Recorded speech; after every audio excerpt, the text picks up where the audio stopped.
Shalom sahabat yang diberkati oleh Tuhan. Selamat malam.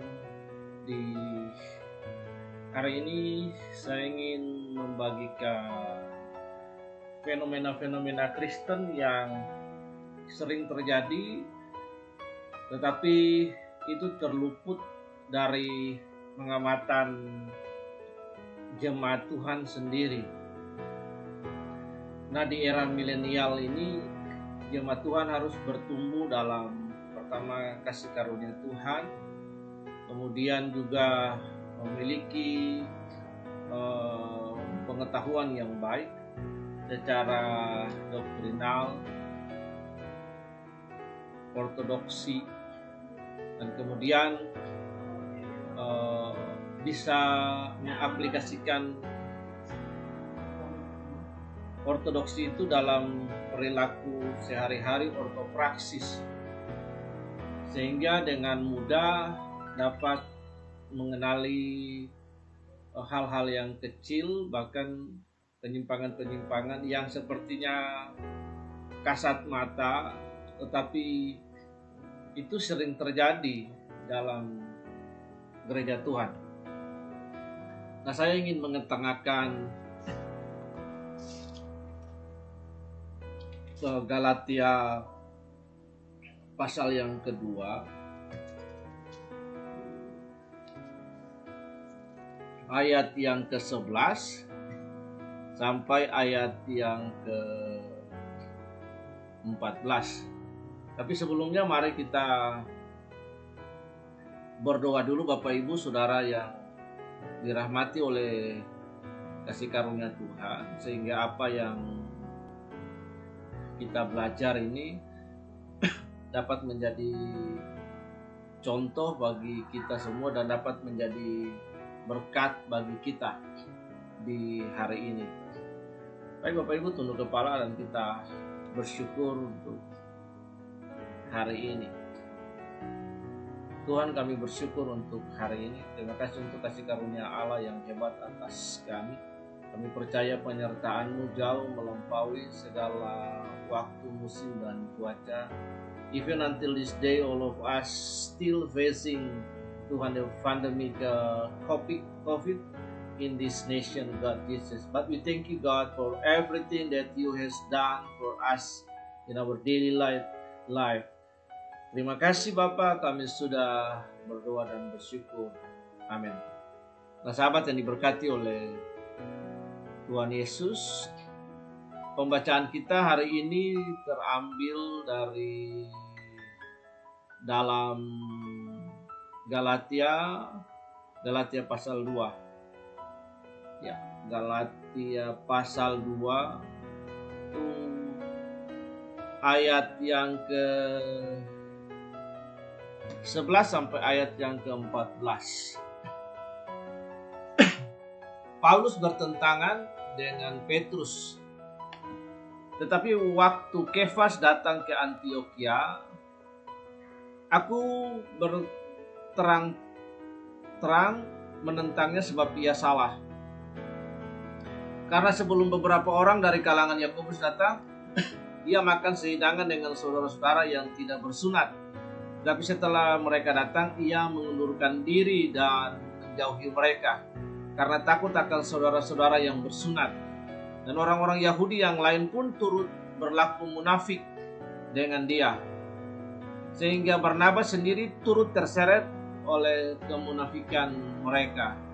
Tetapi waktu kulihat bahwa kelakuan mereka itu tidak sesuai dengan kebenaran Injil, aku berkata kepada Kefas di hadapan mereka semua, jika engkau seorang Yahudi secara kafir dan bukan secara Yahudi,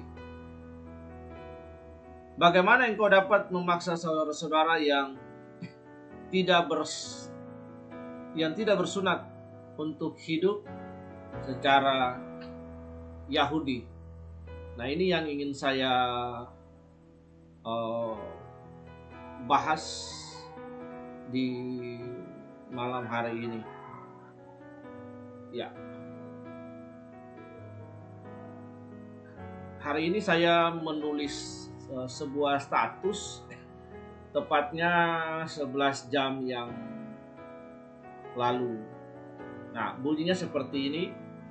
Biasanya orang akan kompromis terhadap pendeta besar yang sudah sukses, jemaat ribuan, dan berbagai pencapaian yang hebat yang dikerjakan oleh pendeta yang bersangkutan.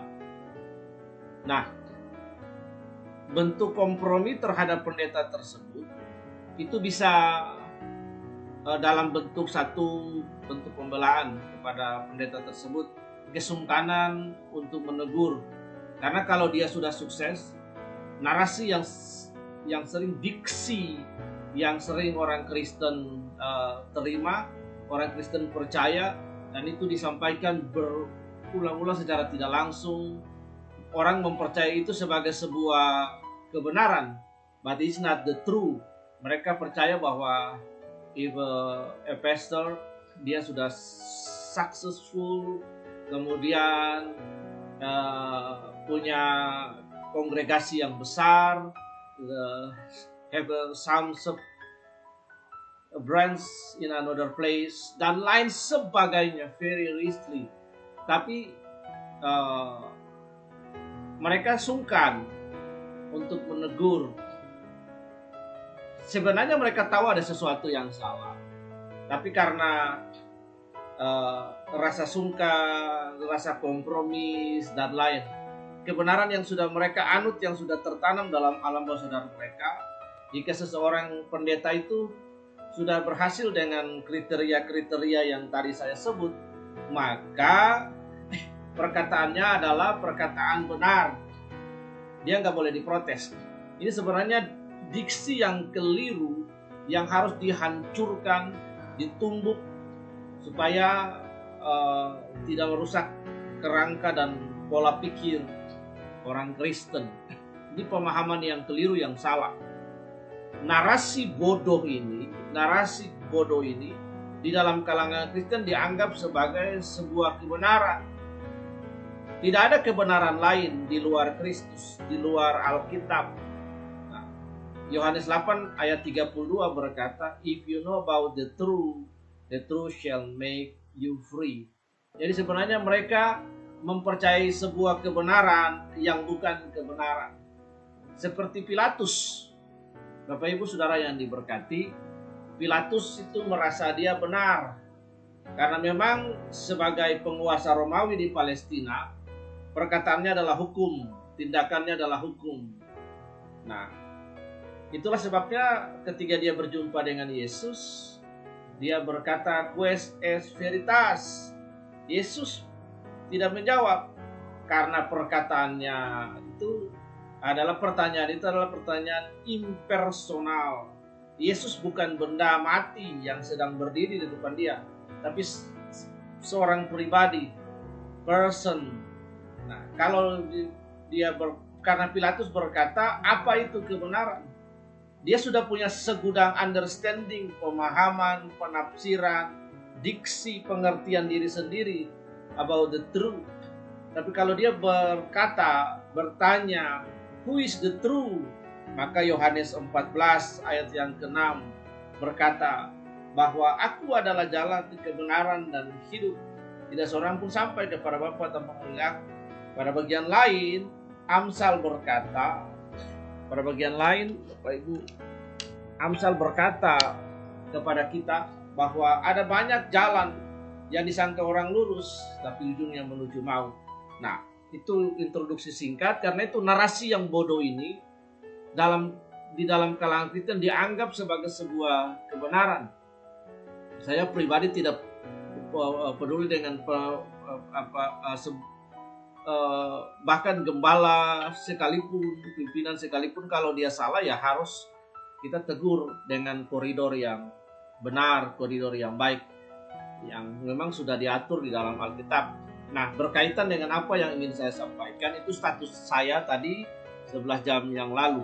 Tapi berkaitan dengan hal ini, nah seringkali kita lihat di dalam media-media sosial, itu ada orang-orang Kristen yang mau dibilang, mereka kalau dibilang, mereka juga nggak terus terang untuk mengaku.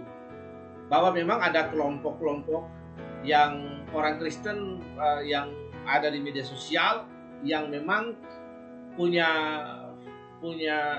favorit, punya fans. Nah, sebenarnya kalau pendeta seorang Kristen yang sudah memfavoritkan seseorang, itu adalah root of racism, dari akar dari rasis. Favoritism itu akar dari rasis.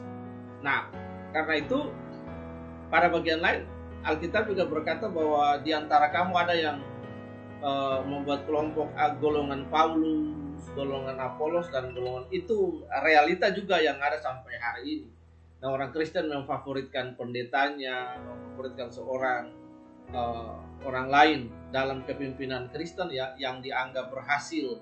Nah, mari kita lihat dalam konteks Galatia ini, dalam konteks Galatia 11, Paulus adalah seorang murid yang baru, seorang rasul yang baru di bawah bimbingan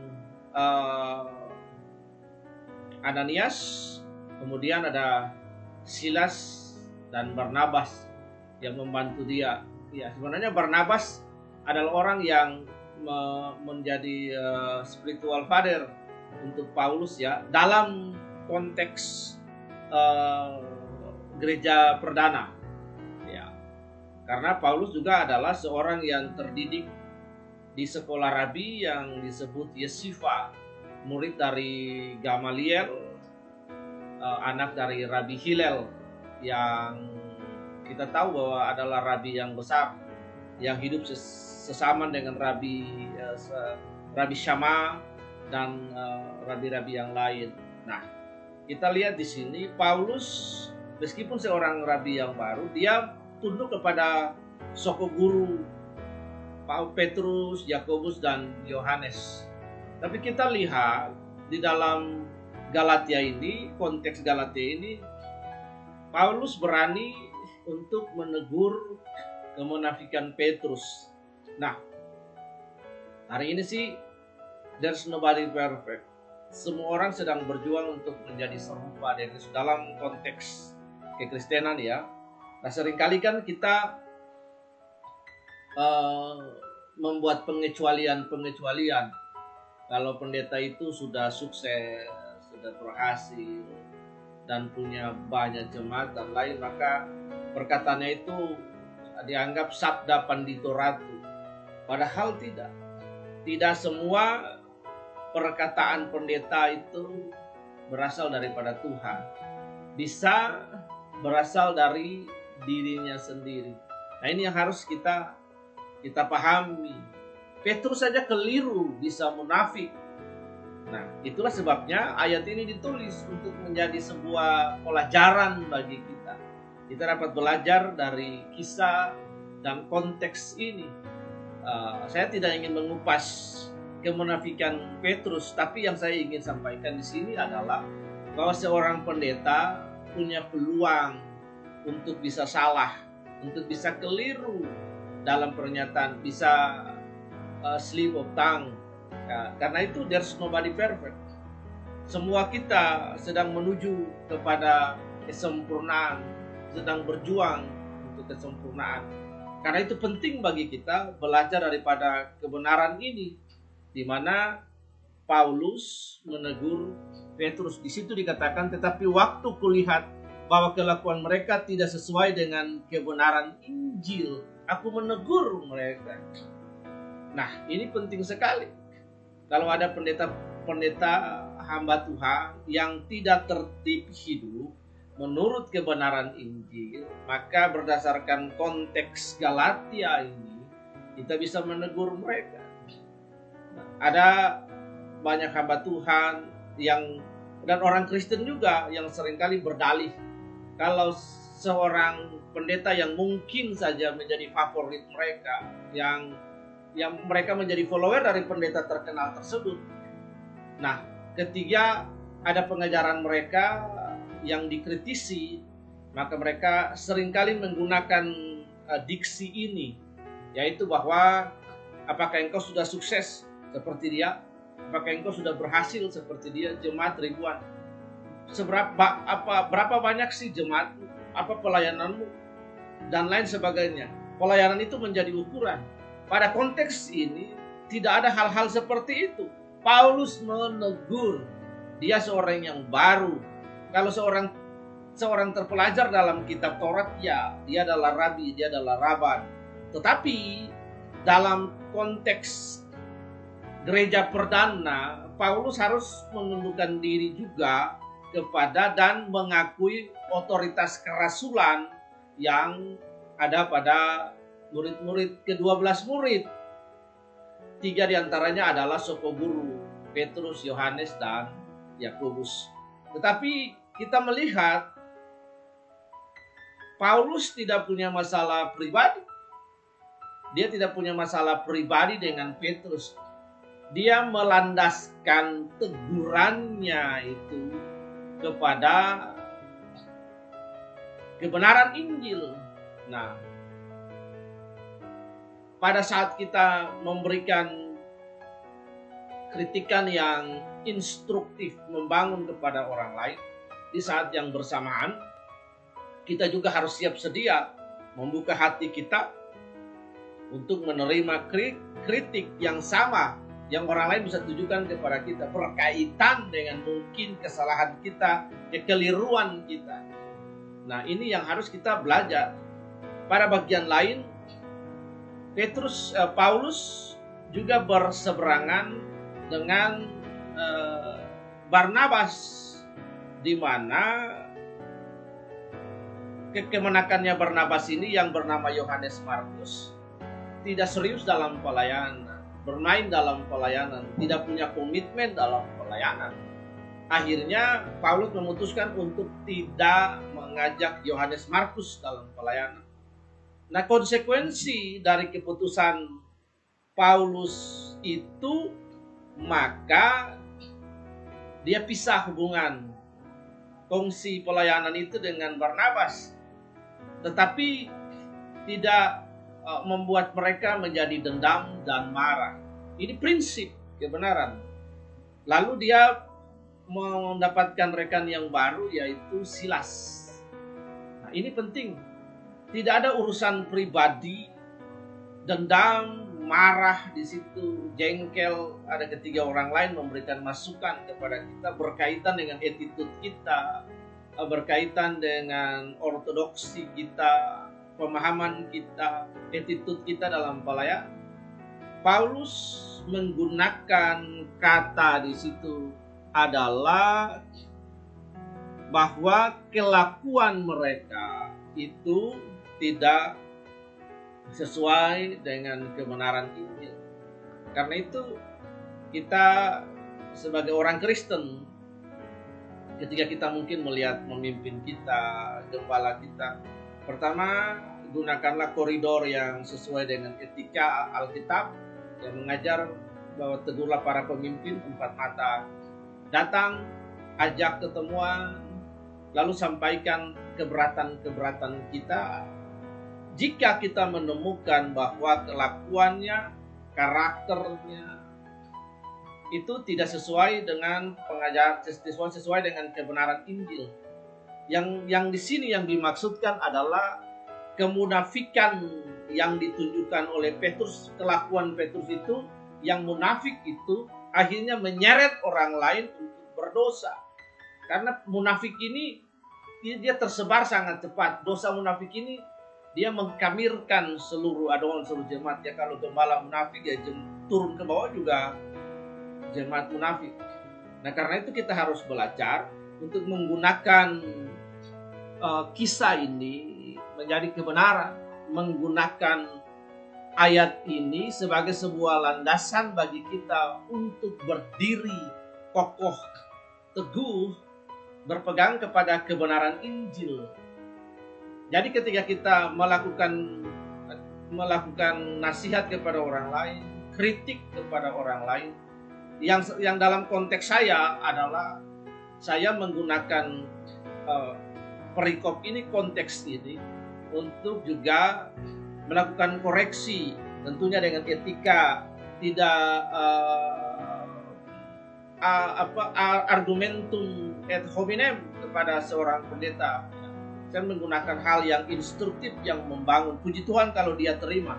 Karena yang saya lakukan itu saya melandaskan pada kebenaran Injil.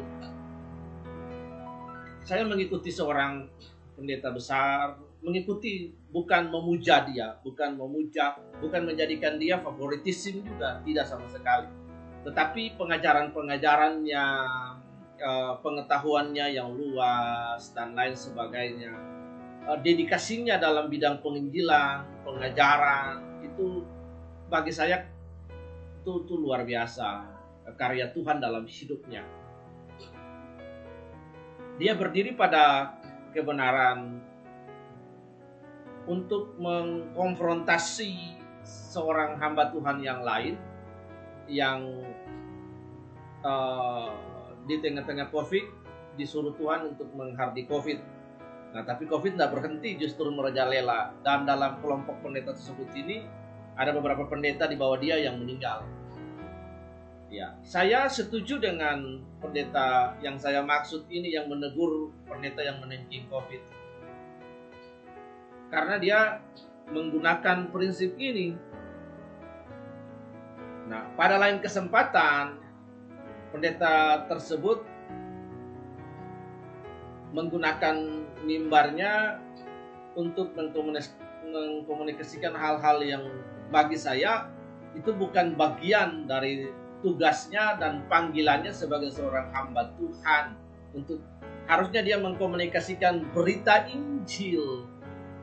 Nah, dari mimbar itu, tapi menggunakan mimbar itu untuk 30 menit lebih untuk menyampaikan ya semacam orasi politik lah.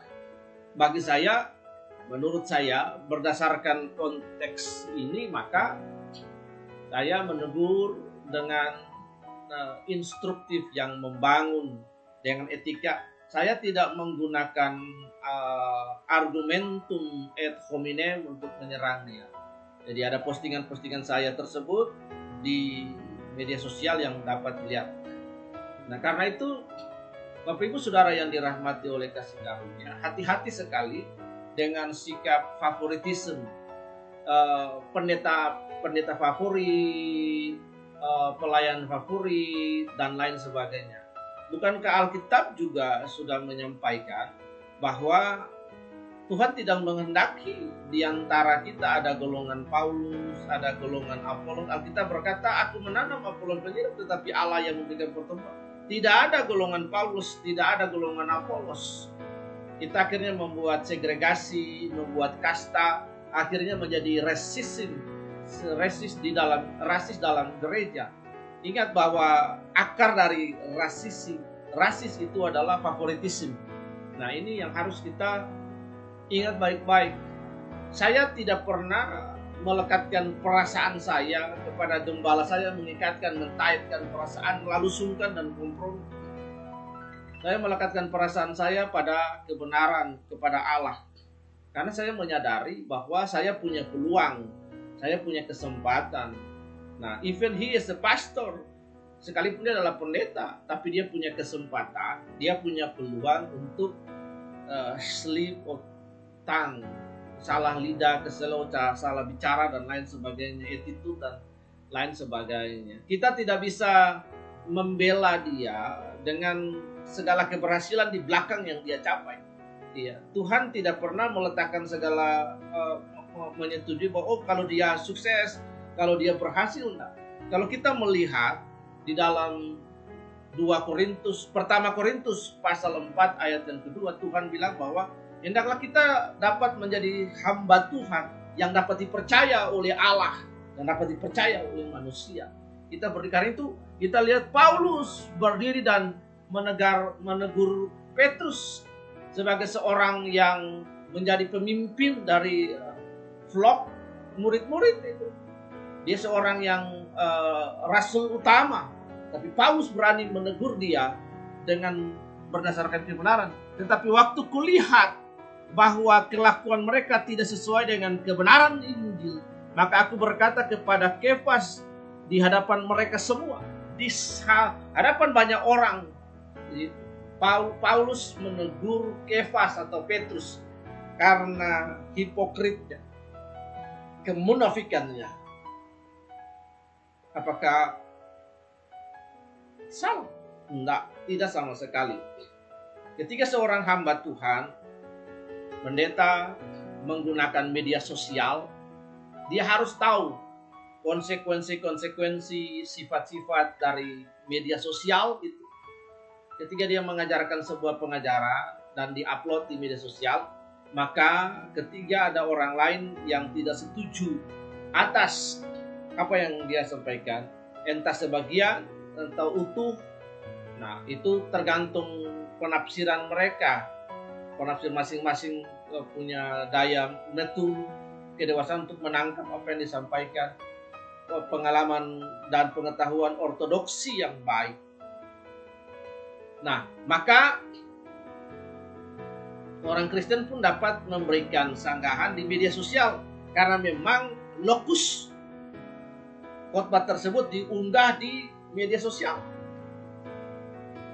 Nah, seringkali kan pembelaan-pembelaan yang bagi saya itu sebuah kebodohan. Jangan di media sosial, harus ketemu langsung. Lah, itu pendetanya upload pengajarannya di media sosial.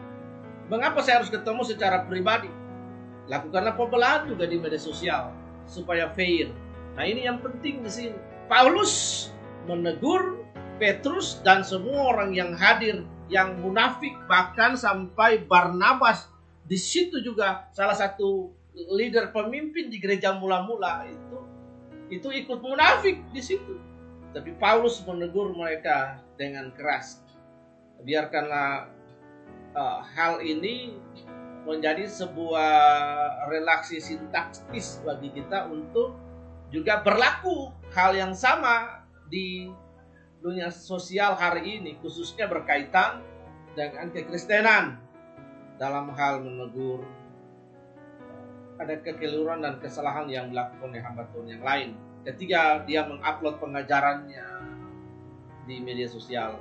Ini penting sekali bagi kita. Nah, ada banyak jemaat yang tidak mengerti tentang hal ini, segi-segi dan lain sebagainya berkaitan dengan dunia sosial dalam konteks kekristenan. Nah, ini yang harus kita pahami dengan baik. Jadi kita harus belajar supaya kita tidak gampang ditipu secara sistematis, masif, dan terstruktur.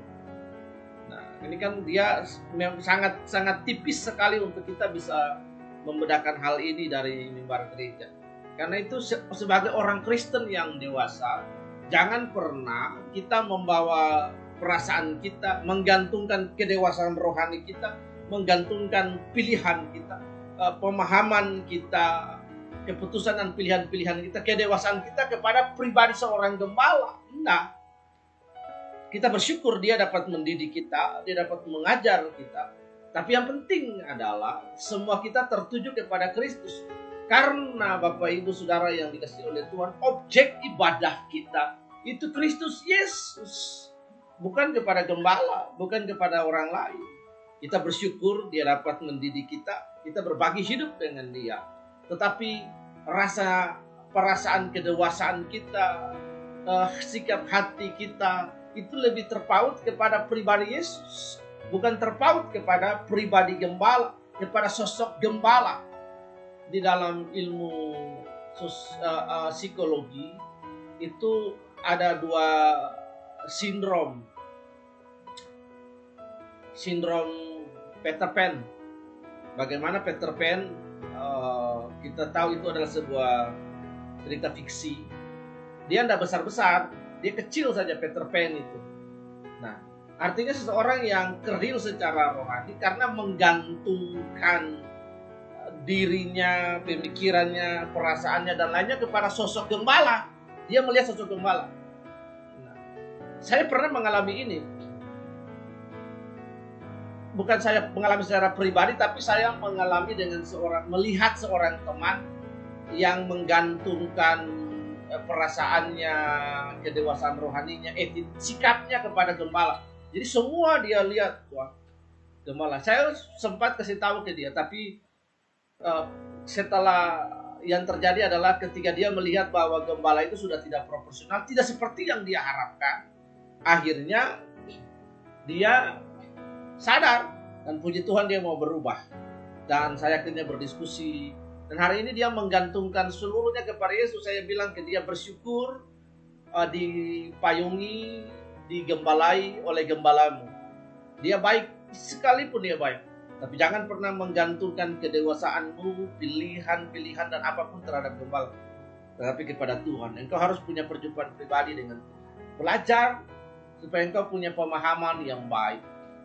Nah, ini seperti Peter Pan. Lalu yang kedua ada, kita sebut sindrom Cinderella. Nah, ada orang yang saking cintanya kepada gembala, dia menganggap bahwa gembalanya is the best, yang terbaik, tidak bisa salah. Bapak Ibu, semua manusia bisa salah, siapapun bisa salah. Daud, Alkitab berkata, orang yang paling berkenan di hati Tuhan. Musa, semua tokoh-tokoh Alkitab ada kesalahannya, tapi dalam kesalahan dan keterbatasan mereka sebagai manusia, pemakaian Allah juga berlaku kepada mereka. Karena itu kita harus ingat bahwa yang tidak salah itu adalah firman Tuhan sendiri, infalibilitas. Ini harus kita pegang, Bapak Ibu. Karena itu perasaan kita, kedewasaan rohani kita dalam pelajaran semua harus berpusat pada Yesus, bukan merujuk. Karena kita akan menjadi serupa Yesus, ya, imitator of Jesus. Nah, ini yang harus kita belajar, Bapak Ibu Saudara yang dirahmati oleh kasih karunia Tuhan. Ini yang ingin saya ajarkan bagi kita. Tuhan memberkati kita bertumbuh ke arah serupa Yesus. Saya mengajarkan anak-anak rohani, adik-adik rohani, seberapa jemaat yang Tuhan percayakan untuk tidak menggantungkan keputusan mereka, pilihan-pilihan. Saya mengarahkan mereka, dari mereka yang buat pilihan dalam hidup mereka. Harus belajar, learn how to make decision for your own self, not me. Itu yang saya ajarkan kepada mereka. Buat pilihan, buat keputusan. Try to have experience with God. Bagaimana engkau punya pengalaman hidup dengan Tuhan. Pengalaman hidup membuat kamu dewasa, buat pilihan keputusan yang tepat. Bukan menggantungkan semuanya kepada seorang gembala. Saya hanya jadi tutor mentalitasmu, emosimu, dan lain sebagainya. Harus dibawa kepada pribadi Kristus Yesus, bertumbuh dalam berjumpa mengenal Allah dalam berbagai pergumulan hidup. Tidak semua engkau letakkan pada gembala.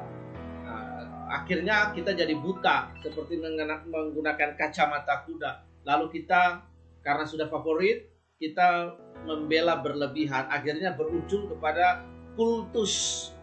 Tidak boleh ada kultus dalam hidup ini. Only Jesus. Hanya Yesus yang kita sembah di dalam hidup ini. Ini hal-hal yang ingin saya sampaikan. Tuhan Yesus memberkati kita. Haleluya. Mari kita berdoa. Tuhan Yesus, ajar kami Tuhan bahwa hanya kepada Engkaulah kami beribadah dan berbakti. Ketika Yesus berhadapan dengan iblis di dalam Matius pasal 4, dia berkata bahwa hanya kepada Allah saja Engkau menyembah. Kami hanya menyembah kepada Tuhan yang satu, yang Esa itu. Kami bersyukur dalam nama Tuhan Yesus. Untuk malam hari ini berkati kami semua. Apapun yang kami